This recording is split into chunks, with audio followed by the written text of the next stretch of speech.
नमस्कार, मैं रचना शर्मा चढ़ती कला टाइम टीवी देख रहे सभी दर्शकों का स्वागत करती हूं। आप देख रहे हैं हरियाणा न्यूज। समाचारों की शुरुआत से पहले एक नजर आज की मुख्य सुर्खियों पर।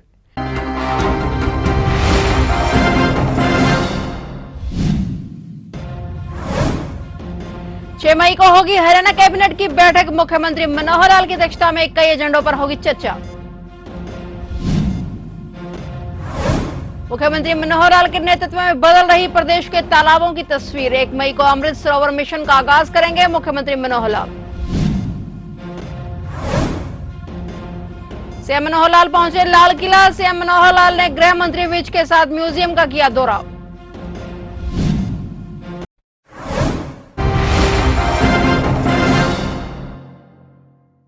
और अब समाचार विस्तार से। हरियाणा के मुख्यमंत्री मनोहर लाल ने कैबिनेट की बैठक बुलाई है। हरियाणा कैबिनेट की ये बैठक शुक्रवार 6 मई 2022 को दोपहर बाद 3 बजे हरियाणा सिविल सचिवालय चंडीगढ़ में मुख्यमंत्री मनोहर लाल की अध्यक्षता में आयोजित होगी। वहीं इस बैठक में सीएम मनोहर लाल के द्वारा कई फैसले लिए जाने की संभावना है।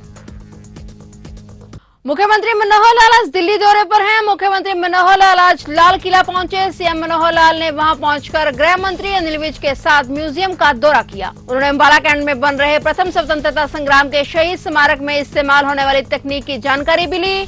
इस अवसर पर गृह मंत्री अनिल विज व सीएम के एपीएस डॉक्टर अमित अग्रवाल भी उनके साथ मौजूद रहे। इस मौके पर गृह मंत्री विज ने बताया कि पीएम मोदी की देखरेख में दिल्ली में नए स्मारक बन रहे हैं। वे उन्हें इसलिए देखने आए हैं ताकि उन्हें देखने से उन्हें कुछ विचार मिले और उन विचारों को लाकर वह अंबाला में बन रहे 1857 की क्रांति के स्मारक में परिवर्तित कर सके, ताकि अंबाला छावनी के शहीदी स्मारक को विश्व का बेहतरीन स्मारक बनाया जा सके।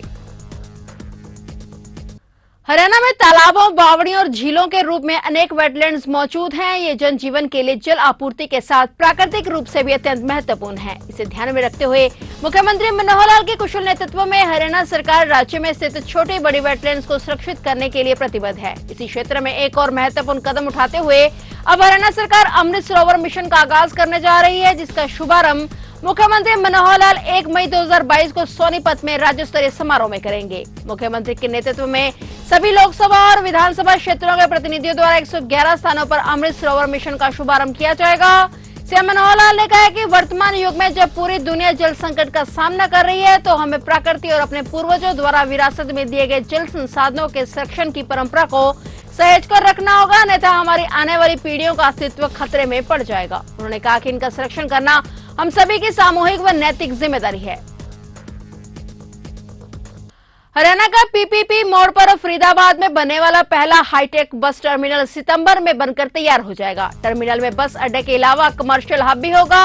ये जानकारी आज यहां मुख्य सचिव संजीव कौशल की अध्यक्षता में हुई 100 करोड़ रुपए से अधिक की परियोजनाओं की समीक्षा बैठक के दौरान दी गई। बैठक में कृषि, परिवहन और नागरिक उड्डयन विभाग की लगभग 1450 करोड़ रुपए की 5 परियोजनाएं की समीक्षा की गई। बैठक में मुख्य सचिव को अवगत कराया गया कि फरीदाबाद एनआईटी में 4 एकड़ भूमि पर बन रहे इस बस अड्डे पर अधिकारी, चालक व कंडक्टरों के लिए rest room, waiting room, canteen, शौचालय आदि की भी व्यवस्था होगी। हर फ्लोर पर जाने के लिए सीढ़ियों के साथ साथ लिफ्ट लगेगी। वहीं संजीव कौशल ने अधिकारियों को सभी चल रही परियोजनाओं के लिए परियोजना मूल्यांकन और समीक्षा तकनीक चार्ट बनाने के निर्देश दिए, ताकि समय अवधि और पूर्ण प्रतिष्ठा के साथ स्थिति स्पष्ट हो सके। और इसके अलावा कार्य कर रहे ठेकेदारों या एजेंसियों को भी निर्देशित किया जाए कि वे निर्धारित समय अवधि में ही परियोजनाओं के कार्यों को पूर्ण करें। हरियाणा प्रदेश में कोरोना संक्रमण की रफ्तार काफी तेजी से बढ़ती जा रही है। ताजा जानकारी के मुताबिक पिछले 24 घंटे में कोरोना से संक्रमित 580 नए मरीज सामने आए हैं। आश्चर्य की बात यह है कि इनमें से 473 संक्रमित सिर्फ गुरुग्राम के हैं। वहीं फरीदाबाद जिले में संक्रमण के 65 नए मामले सामने आए। राज्य में अभी कोविड-19 के 2215 मरीजों का उपचार चल रहा है और इनमें से 1548 गुरुग्राम और 506 फरीदाबाद के हैं। पिछले कुछ सप्ताह में दिल्ली की सीमा से सटे गुरुग्राम और फरीदाबाद में संक्रमण के मामलों में वृद्धि देखी जा रही है। हरियाणा के स्वास्थ्य मंत्री अनिल विज ने गुरुवार को कहा कि राज्य में संक्रमण के मामलों में वृद्धि मुख्य रूप से राष्ट्रीय राजधानी के पास वाले शहरों गुरुग्राम और फरीदाबाद में देखी जा रही है। उन्होंने कहा कि सरकार इससे निपटने के लिए पूरी तरह तैयार है। दूसरी तरफ हरियाणा सरकार इस फैलते संक्रमण को लेकर तैयार है। बुधवार को पीएम मोदी के साथ हुई चर्चा के दौरान सीएम मनोहर लाल और स्वास्थ्य मंत्री अनिल विज ने कोरोना को लेकर प्रदेश के इंतजाम को लेकर जानकारी दी। साथ ही प्रदेश में प्रतिदिन 20,000 लोगों की जांच के निर्देश भी दिए हैं। इसके साथ ही प्रदेश सरकार की ओर से 94 ऑक्सीजन प्लांट, 58,000 आइसोलेशन बेड और 15,000 ऑक्सीजन बेड की भी व्यवस्था की गई है। हरियाणा में इन दिनों जहां बिजली का संकट छाया हुआ है तो वहीं यमुनानगर जिला भी अछूता नहीं है। जिले के गांव से लेकर शहरी इलाकों और इंडस्ट्री एरिया में बिजली कटों की वजह से बड़ी परेशानी हो रही है। बिजली विभाग के अनुसार यमुनानगर को इन दिनों रोजाना 66 लाख बिजली यूनिट की जरूरत है, तो वहीं जिले को सिर्फ 50 से 52 लाख यूनिट बिजली ही मिल पा रही है। वही जानकारी देते हुए बिजली विभाग के अधिकारी ने बताया कि पिछले साल के मुकाबले इस साल 7 लाख की खपत ज्यादा बढ़ गई है। बीते साल जहां 60 लाख यूनिट बिजली की खपत थी तो वहीं इस साल 67 लाख यूनिट की जरूरत है, लेकिन यमुनानगर जिले को सिर्फ 50 लाख यूनिट बिजली ही मिल पा रही है।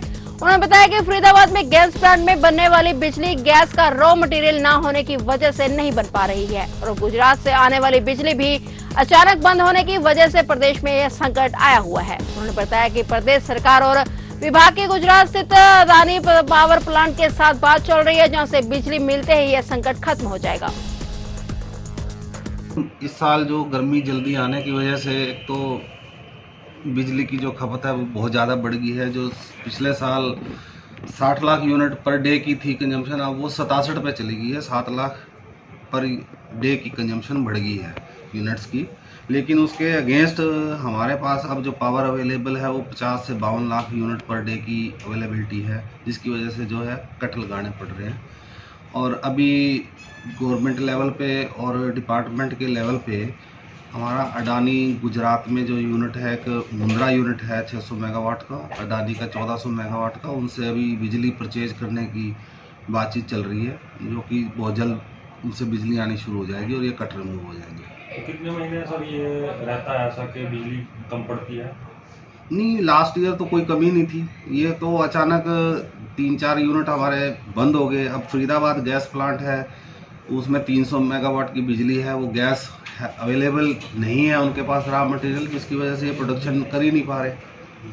इसी तरह से हमारे पास मुंद्रा से और गुजरात से एक्चुअली जो पिछले साल आ रही थी बिजली वो अचानक से बंद हो गई यानी, जिसकी वजह से ये शॉर्टफॉल हुआ। सर हरियाणा में इतने पावर प्लांट? नहीं, एक्चुअली क्या है सर, हमारा जितने भी पावर प्लांट या इंडिया में जितने भी हमारे थर्मल हाइडल सारी कैटेगरी के प्लांट हैं वो अब ग्रिड में ही बिजली अपनी देते हैं। ग्रिड से ही बिजली हर एक स्टेट अपने अपने हिस्से की बिजली परचेज करता है। लेकिन हमारा जो डायरेक्ट एग्रीमेंट था अडानी यूनिट से और मुंद्रा यूनिट से, वो एक विड्रॉ होने की वजह से ये शॉर्टफॉल हुआ है बिजली का, जो कि नियर फ्यूचर अभी बातचीत चल रही है, वो जैसे ही आता है तो ये पावर कट बंद हो जाए।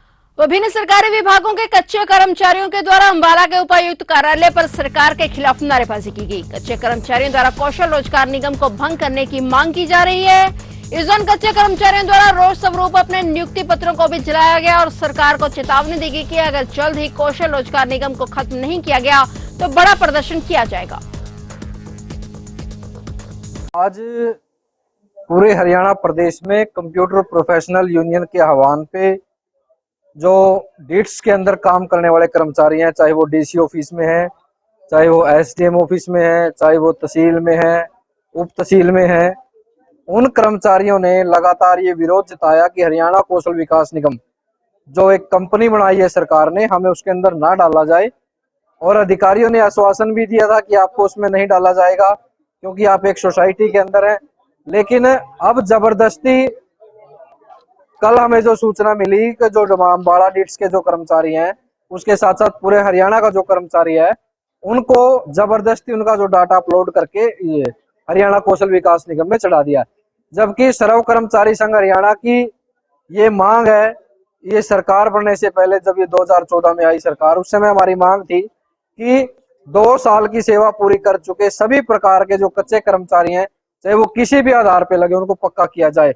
लेकिन सरकार लगातार कच्चे कर्मचारियों को पक्का करने की बजाय तरह तरह की पॉलिसी लेकर के विभागों में और कच्चा कर्मचारी भर रही है।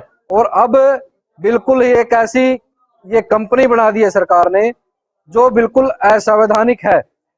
बाबा साहब ने जो संविधान लिखा, उस संविधान के अंदर आर्टिकल 14, आर्टिकल 15 और आर्टिकल 16 में जनता को ये विश्वास दिलवाया गया कि ये जो कानून का जो राज है वो सबके लिए बराबर है, यहाँ पे सबको समान अवसर मिलेंगे। उसी प्रकार हरियाणा के अंदर भी और देश के अंदर भी जो नागरिक है उसको नौकरी करने का समान अधिकार है जो उसकी योग्यता रखता है।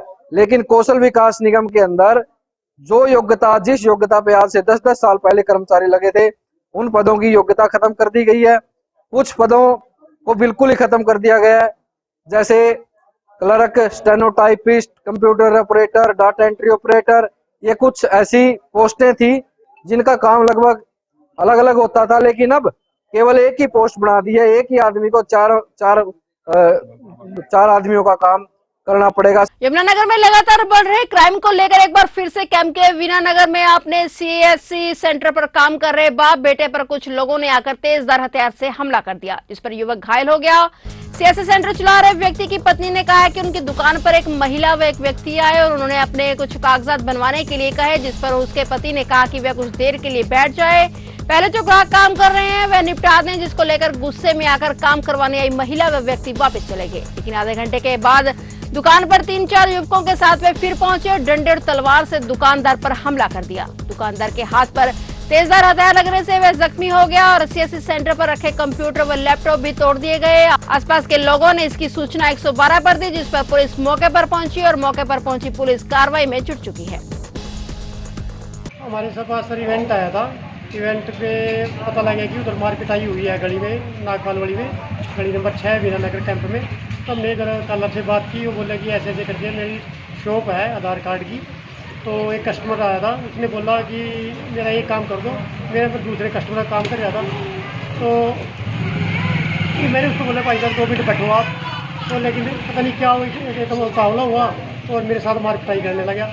मेरे हाथ में किसी उससे हाथ में तलवार बता रहा है कि वार किया है और कंप्यूटर भी तोड़ दिया। अभी हम मौके के बारे में बता दिया है, उधर से थाने से सही ऋषिपाल मौके पर हैं। कितने लोग बताए जा रहे हैं जो हमला है? एक लेडी 3 लोग बताए जा रहे हैं, वो भी कैंप के हैं लोकल।